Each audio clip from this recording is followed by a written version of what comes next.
नमस्कार दोस्तों, the global चक्र पर आप सभी का स्वागत है। आज हम बात करेंगे रशिया और यूक्रेन के बीच हुए एक बड़े डेवलपमेंट पर, जो दोनों देशों के बीच ट्रस्ट बिल्डिंग का एक नया चैप्टर शुरू कर सकता है। हाल ही में रशिया और यूक्रेन ने एक बड़े प्रिजनर एक्सचेंज कंडक्ट किया, जिसमें 390 सोल्जर्स और सिविलियंस को एक दूसरे को हैंडओवर किया गया। ये 2022 के full scale Russia Ukraine conflict के बाद से अब तक की सबसे बड़ी एक्सचेंज मानी जा रही है। दोनों देशों ने लगभग 270 सोल्जर्स और 120 सिविलियंस को यूक्रेन बॉर्डर के पास बेलारूस में एक्सचेंज किया है। ये डील एक हफ्ते पहले इस्तांबुल में हुई यूक्रेन और रशिया के बीच डायरेक्ट टॉक्स का नतीजा है। इंटरेस्टिंगली, दोनों साइड्स ने 1000 प्रिजनर्स की एक्सचेंज पर एग्री किया था और कंफर्म किया कि आने वाले दिनों में और भी एक्सचेंज किए जा सकते हैं। पिछले कुछ दिनों में और भी कई सारे स्मॉल स्केल लेवल पे एक्सचेंज किए जा चुके हैं, लेकिन इतने सारे सिविलियंस का इन्वॉल्व होना इस एक्सचेंज को खास बनाता है। रशिया डिफेंस मिनिस्ट्री ने बताया कि इसमें वो लोग भी शामिल हैं जिनको यूक्रेन फोर्सेस द्वारा रशिया के कुर्स्क बॉर्डर रीजन में कैप्चर किया गया था।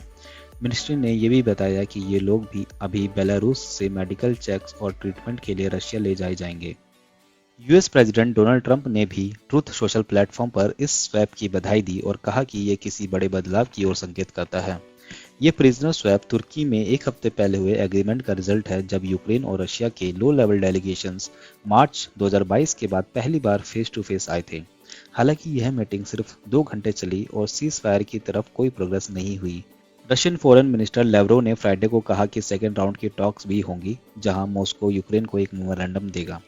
ट्रंप ने इस हफ्ते की शुरुआत में रशियन प्रेसिडेंट पुतिन के साथ 2 घंटे के फोन कॉल के बाद कहा था कि रशिया और यूक्रेन इमीडिएटली सीज फायर और वॉर एंड करने के लिए नेगोशिएट करना शुरू करेंगे, लेकिन जेलेंस्की ने पुतिन पर ट्राइंग टू बाय टाइम का इल्जाम लगाया है। इटली की प्राइम मिनिस्टर जॉर्जिया मेलोनी ने भी ट्रंप के सजेशन को सपोर्ट करते हुए कहा कि वेटिकन सीज फायर टॉक्स में मदद कर सकता है, लेकिन लेवरोव ने इसे not a very realistic option कहकर ठुकरा दिया। लेवरोव ने दोबारा क्लेम करते हुए कहा कि जेलेंस्की एक अच्छे लीडर नहीं है और सुझाव दिया कि फ्यूचर पीस एग्रीमेंट साइन होने से पहले नए इलेक्शन होने चाहिए। जब उनसे पूछा गया कि रशिया डील साइन करने के लिए रेडी है, तो लेवरोव ने इस क्वेश्चन को गोल गोल घुमा के टाल दिया।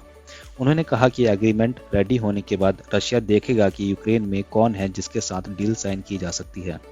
यूक्रेन के प्रेसिडेंट जेलेंस्की ने भी सोशल मीडिया प्लेटफॉर्म एक्स पर पोस्ट करके इस एक्सचेंज की जानकारी दी। तो दोस्तों, ये था प्रिजनर एक्सचेंज और उससे जुड़ी लेटेस्ट अपडेट। लगता है पीस प्रोसेस अभी भी काफ़ी चैलेंजिंग है, लेकिन यह एक्सचेंज एक छोटी सी उम्मीद जरूर जगा रही है। बने रहिए ग्लोबल चक्र पर ऐसे ही जियोपॉलिटिकल इनसाइट्स के लिए।